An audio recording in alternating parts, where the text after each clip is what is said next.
Revelio.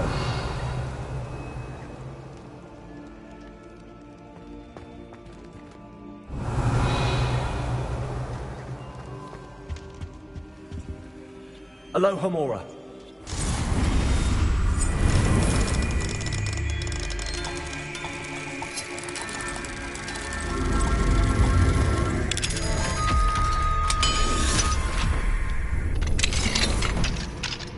Mine now, then, guys. Revelio.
Revelio.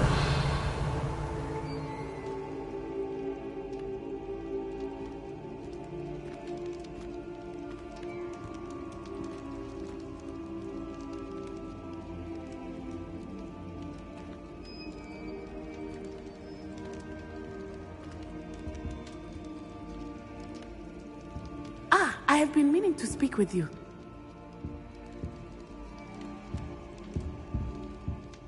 I still can't believe we escaped the Ashwinders. You may not realize it, but you are the talk of the school since you saved me that day. I wonder how everyone knows about it.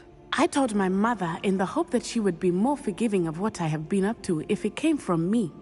She likely told other professors, and news travels quickly.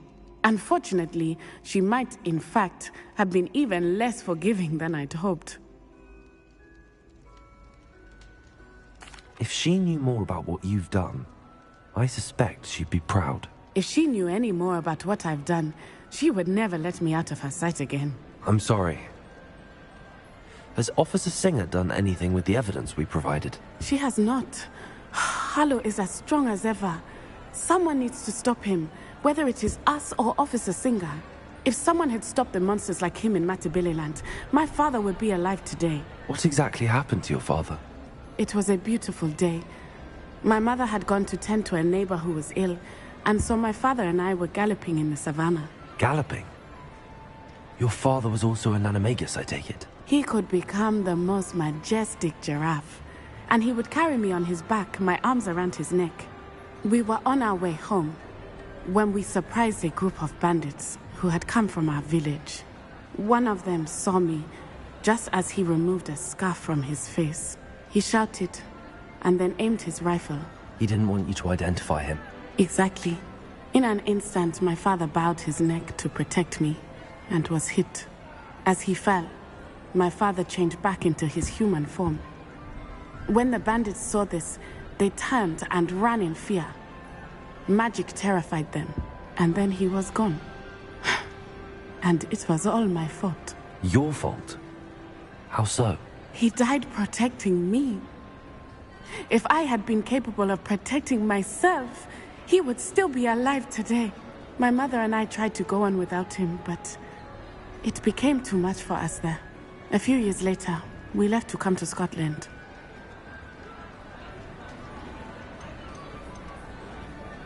Do you think your father would approve of the things we've been doing? Oh my, that is a good question. In theory, yes. Although he would worry, as my mother does. But I think he, of all people, would understand my persistence. My father never shied away from a fight for good, no matter how ruthless the foe. And I think he would have enjoyed knowing that I had a compatriot like you. What does your mother think about all of this? Well, as you saw, she worries a great deal. She is an excellent seer, but I think it bothers her to this day that she did not see my father's death coming. She misses him. As do I. So I believe on some level she understands my need to seek justice in a small way. But that does not mean that she likes it. Do you think taking down the Ashwinders will avenge your father's death? No. Vengeance is not what drives me. My father would not want that. He and my mother raised me to believe that it is a privilege to be able to fight for those who cannot. I know there is risk involved, but I feel it is worth it. I am glad you seem to think so too. I'm sorry, Natty. I can't imagine what you've been through. Your father sounds exceptional. He was. Truly extraordinary. And thank you for your kind words. We all have our burdens. My father had a saying about that. Yes, I remember. Rain does not fall on one roof alone. Exactly. Soon you and I will put an end to the Ashwinders, beginning with Harlow. And once he is gone, we will turn our attention to Rookwood. We are making progress, and we will succeed. Thank you again for saving me. You deserve all of the praise you have received. Revelio.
Revelio.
Revelio.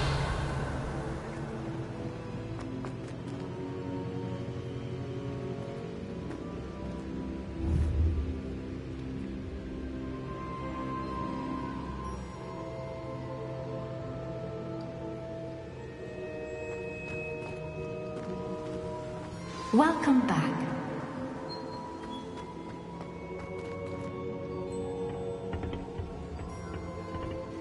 Hello, Professor. I have news. The goblins are looking for something. Another repository. They've built drills to help with their search. Most troubling. Are these repositories like the broken container I found at Rookwood Castle? They are. I fear we have no time to lose. Look at the map. Fortunately, and I'll confess that I wondered about you. Wait, is the next trial in the headmaster's office? It is.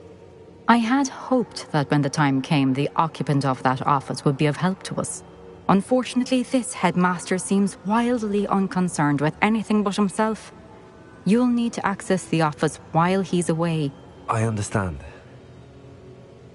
Very well. I'll find some way to get in. Good. I shall meet you in my portrait there. Until then.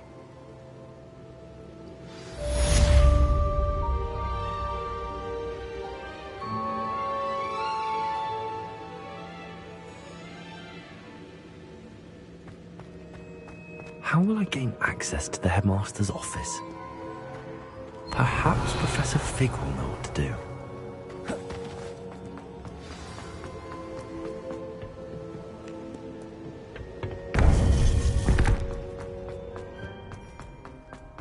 Off on another adventure, are we?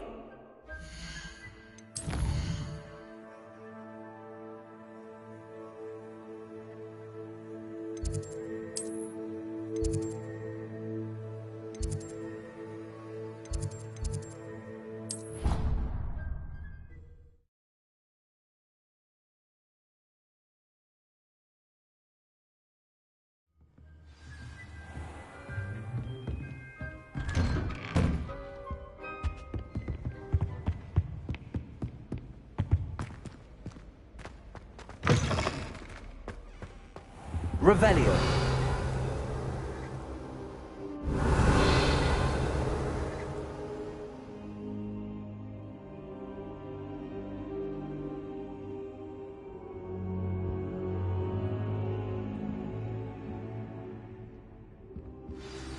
Professor Fig, the Keepers have shown me where the next trial is. Has something changed? Lodgok and I have learned that the goblins are searching for another repository, like the one we saw at Rookwood Castle.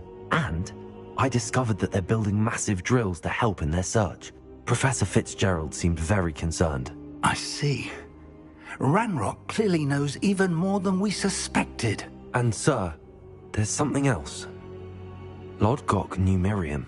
He knew Miriam? They encountered each other at Rookwood Castle. She was doing research. That's where she found the container with the portkey. He liked her so much that he let her leave with it, despite orders from Ranrock. I don't know what to say. She could win over almost anyone. I want to hear more of this. And, in fact, I'd like to speak with Lodgok directly. But we've no time now. Where is the next trial? Believe it or not, it's in the headmaster's office. Incredible.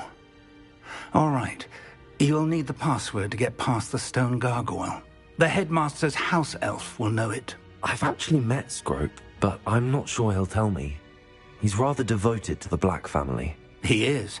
So you'll need a disguise. I have just the thing. A polyjuice potion. You'll look and sound like Professor Black. Wait, doesn't Polyjuice Potion require a bit of the person you want to change into? And take ages to brew? It does. So how do you already have Polyjuice Potion to change into Professor Black? One never knows when such a thing may come in handy. Let's just say I felt the need to be prepared for anything after my fruitless trip to the ministry on his behalf.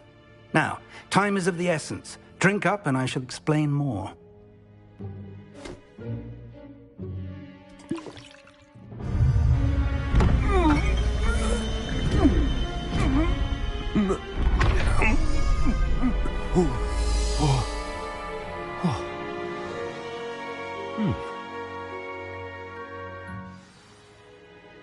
How do you feel? Incredible. I won't forget that taste anytime soon.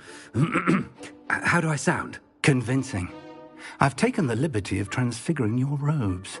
As we discussed, you'll need the password from Scrope, who could be anywhere in the castle. You might look for Professor Kagawa. She's taken to badgering the poor elf about Quidditch in the hopes that he can convince Black to change his mind. Thus far, unsuccessfully. I see. But what if Professor Black sees me? Leave him to me. I shall tell him where to meet a liaison from the Ministry in Hogsmeade. That should give you plenty of time. Thank you, Professor. I suppose we'll meet again in the map chamber. It's rather strange to hear gratitude coming from Professor Black. I'll see you there. Now to find the headmaster's house elf.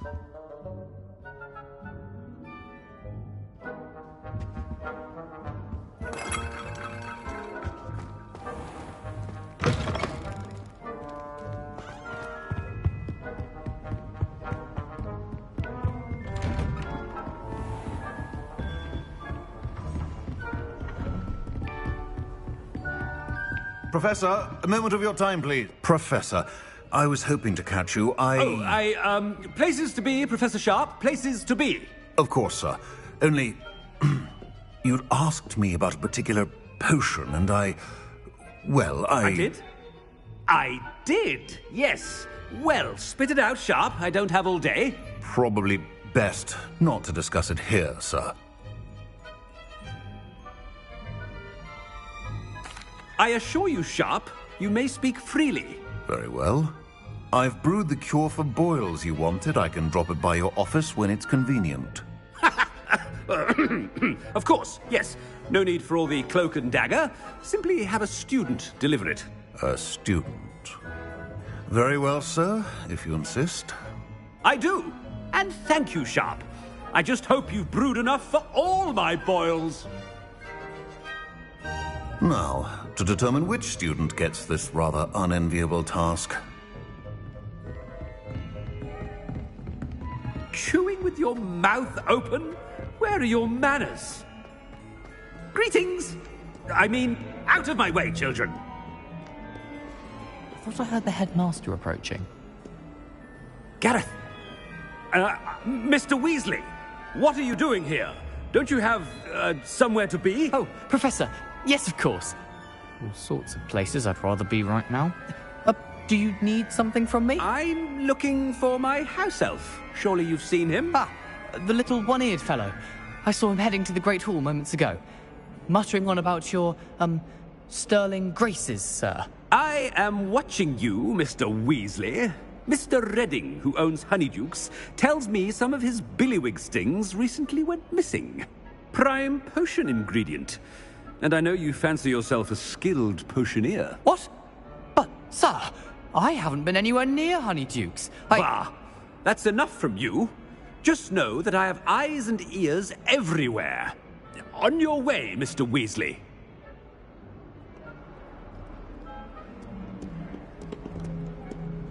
Well, there's one for my diary.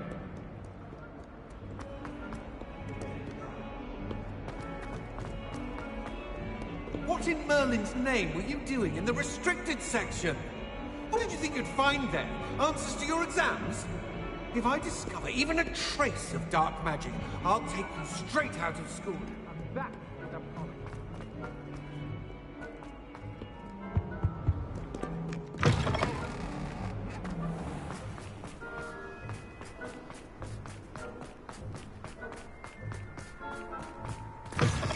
When I witnessed what passes for magic in these halls, I... Professor Black, how are you? Stand proud, purebloods. The future is yours. Professor, a word? I should like to speak with you, Professor.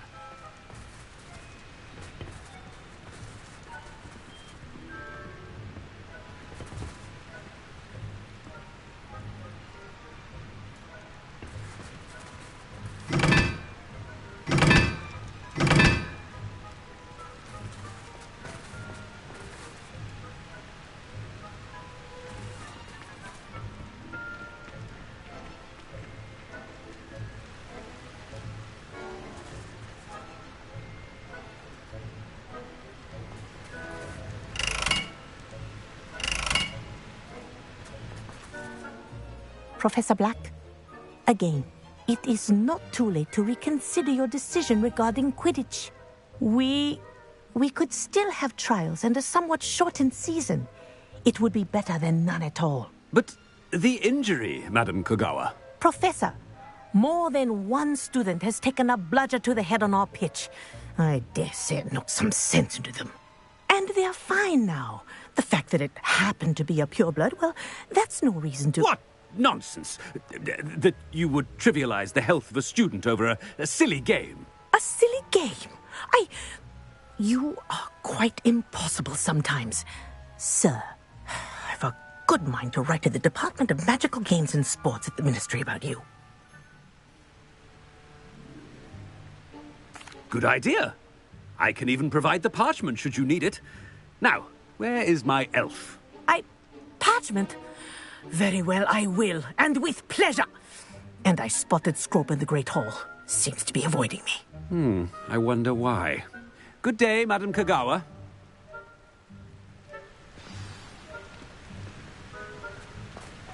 What did we do to deserve him as a headmaster? If you must speak with me, consult my secretaries or what have you. Now move along.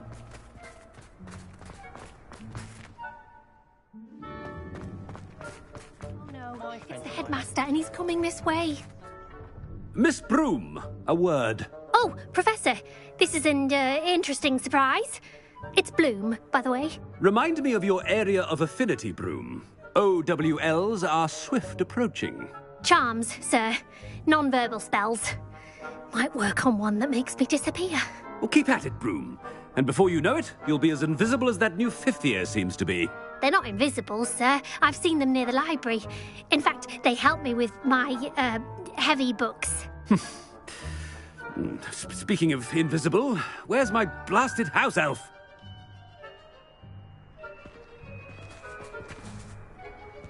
Something seems a little off with the headmaster.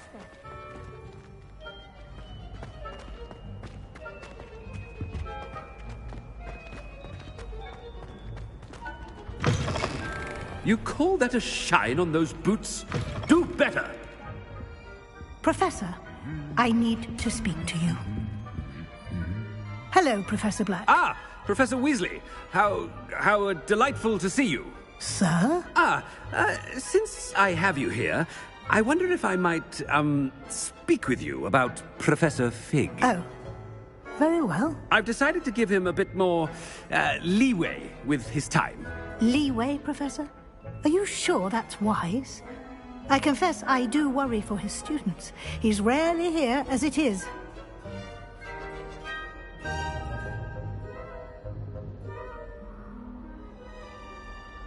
Ah, well, yes. He's handling some official ministry business for me. I see. But, sir, if I may, I am wary of how much time the new fifth year seems to be spending away from the castle, supposedly on Professor Fig's behalf. I've heard unsettling rumors of their escapades. Everything from sneaking into the Forbidden Forest to confronting Ranrock's loyalists and Rookwood's lot. What? Goodness. You cannot believe everything you hear, Professor. No, you cannot. I mean, I shall keep an eye on Fig. You simply keep doing the wonderful job that you're doing. Simply wonderful. Thank you. But I'm happy to look into... Good. That'll be all, Weasley. I mean, Professor Weasley. Good day. A wonderful job. Leeway for Professor Fig. I shall never understand that man. That ought to give Professor Fig some breathing room. Wait until Master sees what a wonderful job Scrope is doing. Scrope! Oh, greetings, Master. Remind me of the password to my office. Oh, but Master made Scrope swear never to tell anyone, even Master himself.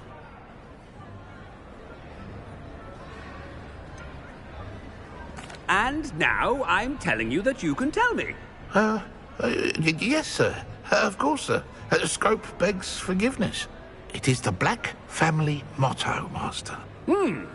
Right. Of course. Master does remember it.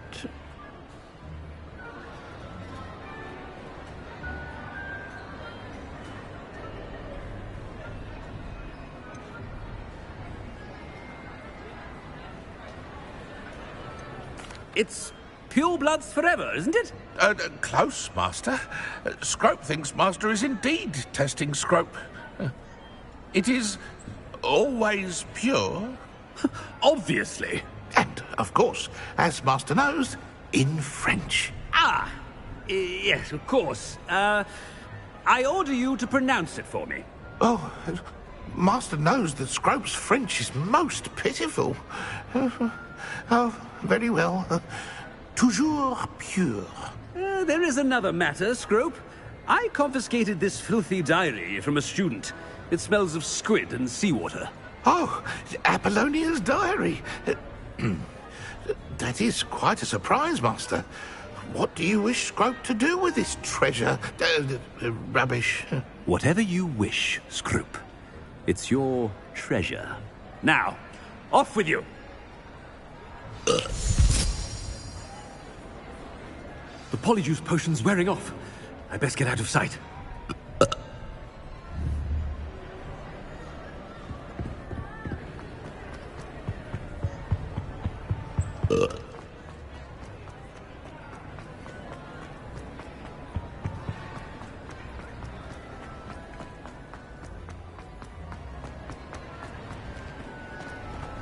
Made it just in time.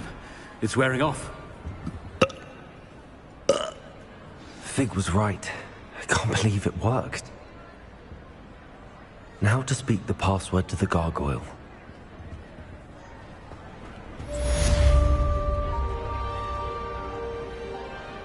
Revelio.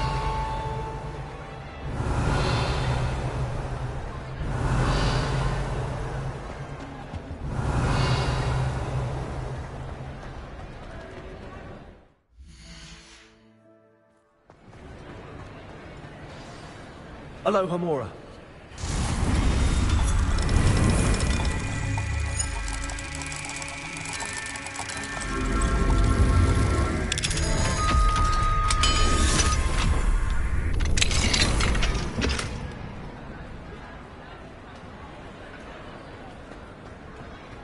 Revelio.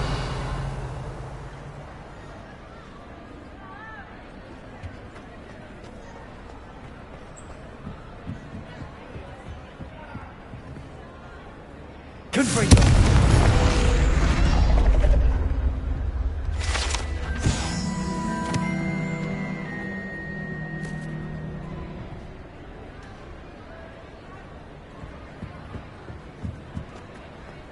Revelio.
Handy resource indeed.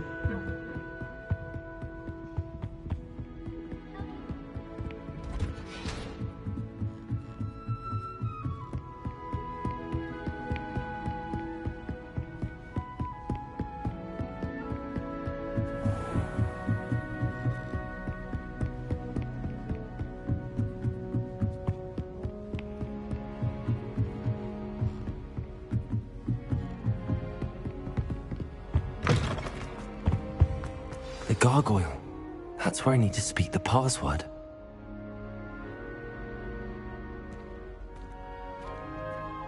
Revelio.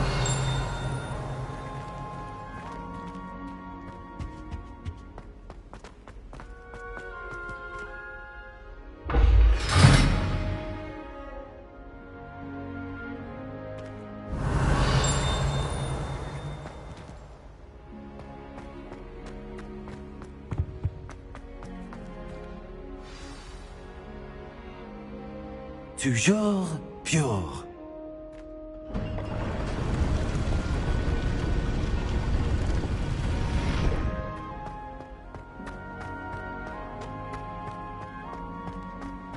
I wonder if all the elite wizarding families have a motto. Revelio.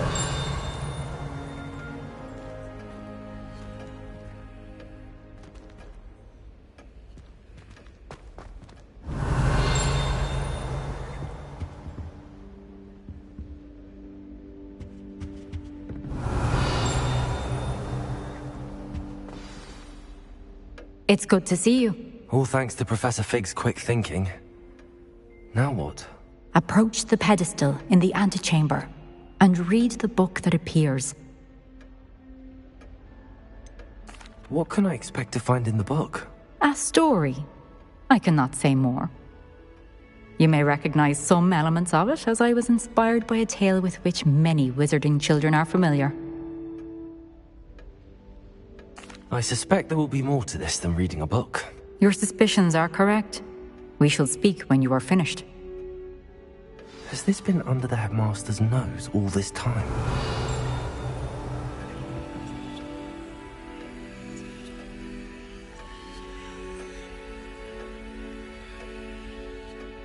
Revelio.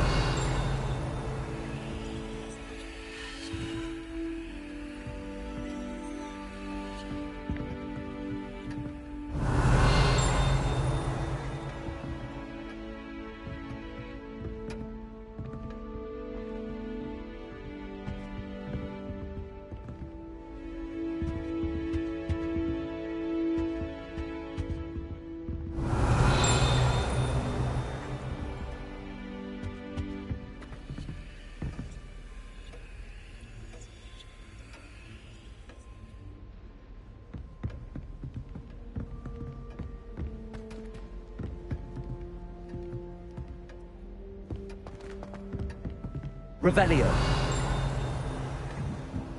That must be the pedestal.